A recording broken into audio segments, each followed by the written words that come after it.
நசமா பாருங்க ஆண்டி இதை வந்துடுறேன். நம்ம நசமா ஆண்டிக்கு வந்து உடம்பு சரியில்லை. டாக்டர் என்ன சொன்னாருன்னா ஊசி போட்டுக்க சொன்னாரு.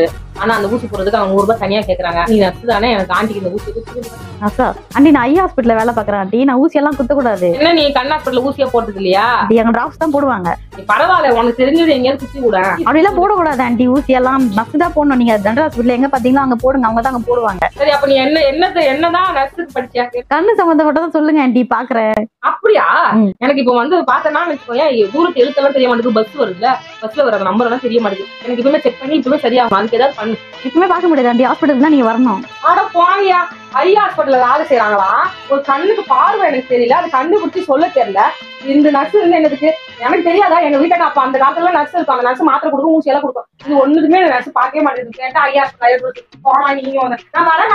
என்னடா இது ஸ்கூலுக்கு போகாம வந்து நாலேஜ் இல்ல வந்து நம்மள வந்து படிக்கல சொல்லி திட்டிட்டு போகுது.